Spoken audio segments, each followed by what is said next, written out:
എന്റെ ചോദ്യത്തിന് ഇതുവരെ ഉത്തരം കിട്ടിയില്ല. ഇവിടേക്ക് വരേണ്ടതെന്ന് പറയടാ. ഓഹോ, നീ അത്രത്തോളം റെഡി ആയിട്ടിരിക്കുകയായിരുന്നു. ആ റെയിൽവേ സ്റ്റേഷന്റെ പാർക്കിംഗ് ഏരിയയുടെ പുറവശമില്ലേ, നീ അവിടേക്ക് വാ. അവിടെ വെച്ച് നിനക്കുള്ള തെളിവുകളും തന്നെ നിന്റെ അഹങ്കാരം ഞാൻ അവസാനിപ്പിക്കും. എടാ, എന്നെ പേടിപ്പിക്കാൻ നിൽക്കല്ലേ. ഇന്നത്തോടെ നിന്റെ ഈ പ്രശ്നം എനിക്ക് അവസാനിപ്പിച്ച മതിയാവും.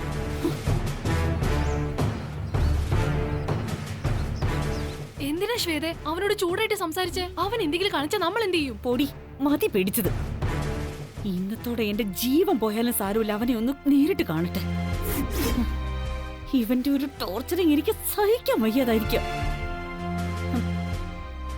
ഇന്നത്തോടെ എല്ലാ പ്രശ്നങ്ങൾക്കും ഒരു പരിഹാരം ഉണ്ടാക്കണം.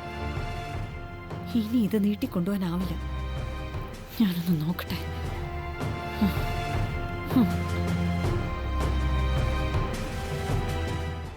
വേറെ ആരെങ്കിലും അവളുടെ കൂടെ വന്നിട്ടുണ്ടോ? അവളെ വിശ്വസിക്കാനേ പറ്റത്തില്ല. കാരണം അവൾ ജനിച്ച് വീണതേ ക്രിമിനലായിട്ട് തന്നെ. അതുകൊണ്ട് നീ നല്ലപോലെ ഒന്നുകൂടെ നോക്കിയിട്ട് പറ. ഇല്ല ശങ്കര, അവളുടെ കൂടെ വേറെ ആരും ഇവിടെ ഇല്ല.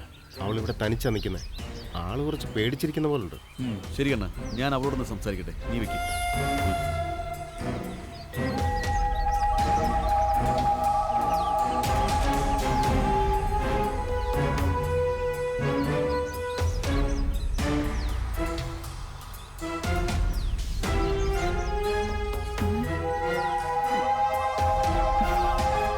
എന്തായാലും കൊള്ളാം. ഞാൻ വിചാരിച്ചതിനേക്കാളിലും നീ ഈ ഒരു കാര്യത്തിൽ നല്ലൊരു തീരുമാനം എടുത്തല്ലോ. ഞാൻ പറഞ്ഞ സ്ഥലത്ത് പറഞ്ഞ സമയത്ത് തന്നെ നീ എത്തിയല്ലോ. മതി, നിർത്തടാ. നിന്റെ കണ്ടക്ട് സർട്ടിഫിക്കറ്റ് ഒന്നും എനിക്ക് വേണ്ട. വേഗം വാടാ. ഓഹോ, വെരട്ടി കാര്യം നേടാൻ ഇതെന്താ നിന്റെ വീടാണെന്ന് വിചാരിച്ചു? ഇവിടെ ഞാൻ പറയുന്നത് നീ കേട്ടാ മതി, മനസ്സിലായോ? വേറെന്താ നീ ഉദ്ദേശിക്കുന്നേ? മുരളിയേട്ടാ, മുരളിയേട്ടന്റെ പോക്കറ്റിൽ ഒരു മോതിരം കിടക്കുന്നില്ലേ? അതെന്റെ വിരലിലിട്ട് തരണം. അങ്ങനെ ചെയ്ത എത്ര കാലം വരെ വേണമെങ്കിലും ഞാൻ കാത്തിരിക്കാം മുരളിയേട്ടാ.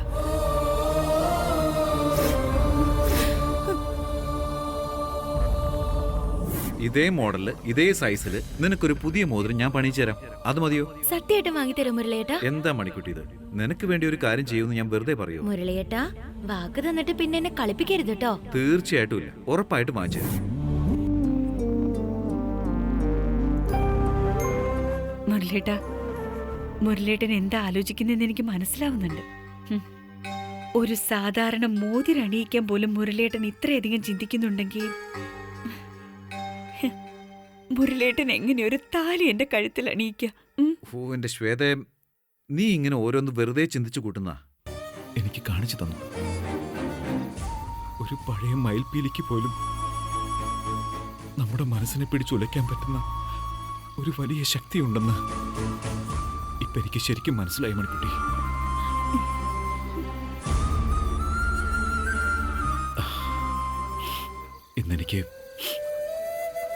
ഇന്നെനിക്ക് ഒരുപാട് സന്തോഷമുണ്ട് മണിക്കുട്ടി.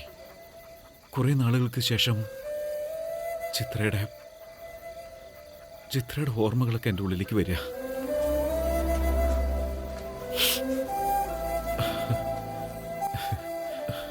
സന്തോഷം കൊണ്ട് കരഞ്ഞിട്ട് കുറെ നാളായി. താങ്ക്സ് മണിക്കുട്ടി, ഒരുപാട് നന്ദിയുണ്ട്. ഞാനിന്ന് ഇറങ്ങട്ടെ.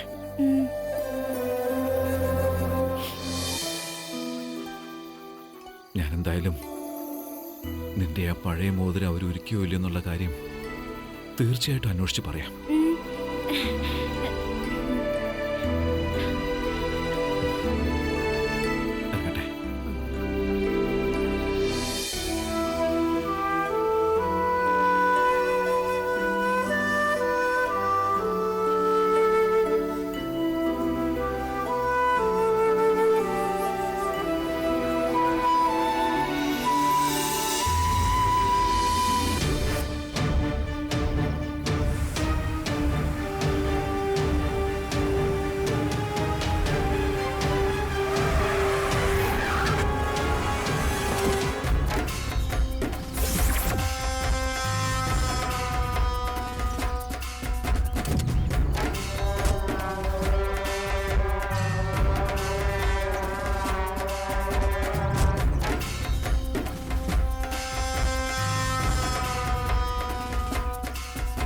മുരുക, അളിയൻ പറഞ്ഞ സ്ഥലം ഇത് തന്നെ അല്ലടാ. അതേട്ടാ, പക്ഷേ അവരെവിടുന്നും കാണുന്നില്ലല്ലോ. ഇപ്പൊ വരും. ശ്വേതയുടെ കല്യാണം നടക്കുന്നതിന് ദിനം പ്രതി ഓരോ തടസ്സങ്ങൾ വന്നോണ്ടിരിക്കുകയല്ലേ. അളിയനും ചേച്ചി ആകെ വിഷമിച്ചിരിക്കുക.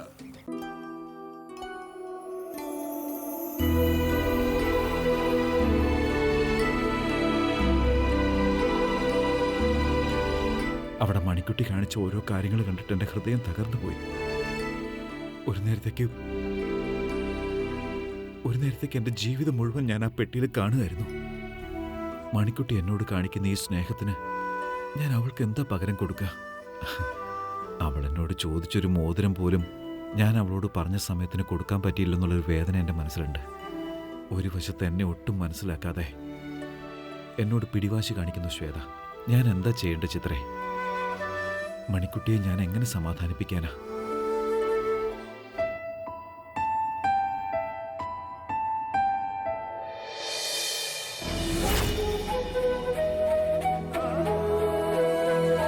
ഇതാ കുടിക്ക്. താങ്ക് യു പ്രിയപ്പെട്ടവളെ. മണിക്കുട്ടി, ഞാൻ സർവ്വരോഗ നിവാരണി. അയ്യോ, എന്റെ അമ്മച്ചി, ഞാൻ പറഞ്ഞത് തെറ്റിപ്പോയല്ലോ. ഞാൻ സർവ്വലോക നായകി. എനിക്ക് ആൺ പെൺ ഭേദങ്ങളില്ല. ഞാൻ ഏത് സ്വരത്തിൽ സംസാരിച്ചാലും നിനക്കെന്താണ്? നീ എന്തിനാണ് കള്ളം പറഞ്ഞത്? ആദ്യം സത്യം പറയൂ. അതിന് ഞാൻ കള്ളം പറഞ്ഞില്ലല്ലോ. അപ്പോ നീ എന്നോട് ആവശ്യപ്പെട്ട കാര്യം ഞാൻ പറയട്ടെ.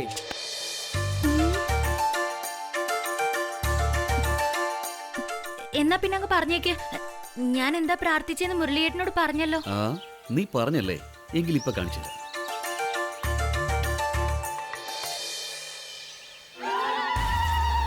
നന്ദീശ്വര, സാക്ഷാൽ മഹാദേവന് പോലും കാവൽ നീയാ. അതുകൊണ്ട് എനിക്ക് നിന്നോട് ചോദിക്കാനുള്ളത് എന്താണെന്ന് പറയട്ടെ. ഞാൻ ചിലപ്പോ ചോദിക്കുന്ന തെറ്റാണെങ്കിൽ നീ ശിവനോട് പറയല്ലേ. അല്ല, ഞാൻ ചോദിച്ച കാര്യം ന്യായമാണെന്ന് തോന്നിയാ ശിവന്റെ അടുത്തൊന്ന് റെക്കമെൻഡ് ചെയ്ത് അത് നിറവേറ്റി തരണേ. എന്റെ മോതിരം പോയല്ലോ എന്ന് വിഷമിച്ചപ്പോ എന്റെ ആ വിഷമം തീർക്കാൻ വേണ്ടി മുരളിയേട്ടൻ ചിത്ര ചേച്ചിയുടെ എല്ലാ ആഭരണങ്ങളും എനിക്ക് തന്നെ തന്നു. അത് തരാൻ തോന്നിയ മുരളിയേട്ടനെ എനിക്ക് സ്വന്തമായിട്ട് കിട്ടിയിരുന്നെങ്കിലോ. എനിക്ക് കൊതിയാവുന്നു നന്ദീശ്വര. ഇപ്പൊ അമ്പലത്തിലേക്ക് കേറിയപ്പോ മുരളിയേട്ടനാ എന്റെ തലയിൽ പൂവെച്ച് തന്നത്. മുരളിയേട്ടൻ അങ്ങനെ ചെയ്തപ്പോ എനിക്ക് എന്ത് സന്തോഷായിന്നറിയോ. ഇതേപോലെ മുരളിയേട്ടൻ ദിവസവും കാലത്ത് എന്റെ തലയിൽ പൂവെച്ച് തന്നിരുന്നെങ്കിൽ അതിന്റെ മഹാഭാഗ്യായിരുന്നു. ഞാൻ പ്രാർത്ഥിക്കുന്നതിൽ തെറ്റില്ലെന്ന് തോന്നിയ ശിവനോട് പറഞ്ഞ് ഒന്ന് നിറവേറ്റിത്താ നന്ദീശ്വര.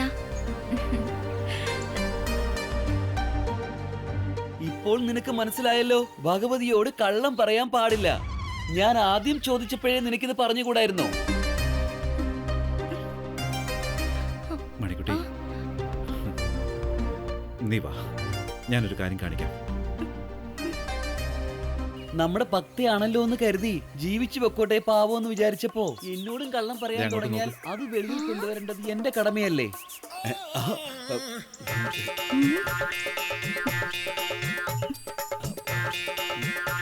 അപ്പൊ ഇതിന്റെ പുറകെ ചേട്ടനായിരുന്നോ ശങ്കരേട്ടാ? അയ്യോ മണിക്കുട്ടി, ഒന്നും ചെയ്യരുത്. ഞാൻ പറയുന്ന കേൾക്ക്. ഞാനിപ്പോ ഇക്കാര്യം പറഞ്ഞില്ലായിരുന്നെങ്കിൽ മുരളിക്ക് എങ്ങനെ നിന്റെ മനസ്സിലുള്ള കാര്യം മനസ്സിലാക്കാൻ കഴിയും?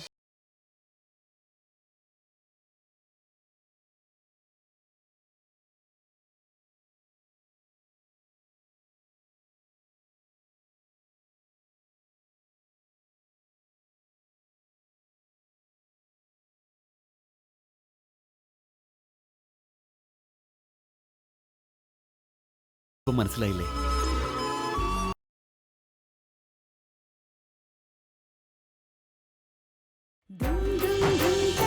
മുരളി ഇപ്പൊ എന്റെ കൺമുമ്പിൽ തന്നെ ഈ അമ്പലത്തിൽ നിപ്പുണ്ട്. അവന്റെ കൂടെ ഒരു പെണ്ണുണ്ട് മോളെ. കുറെ മാലയും വളയൊക്കെ ഇട്ടിട്ടുണ്ട് അവള്. ഒരുപക്ഷെ അവളായിരിക്കും ഈ പൗർണമി. അവിടെ തന്നെ അച്ഛാ, അവളാണ് ആ കള്ളി. നിക്കാനാ പറഞ്ഞേ? എടി നിക്കാൻ. ഇനി നീ പൗർണമിയെ കുറിച്ച് ചിന്തിക്കേണ്ട ആവശ്യം പോലുമില്ല മോളെ. എന്റെ കൈക്കുള്ളിൽ കിടന്ന് പിടഞ്ഞുകൊണ്ടിരിക്കുക അവളുടെ ജീവൻ. ഇനി നിനക്ക് ഇവളെ കൊണ്ട് ഒരു ശല്യം ഉണ്ടാവില്ല മോളെ.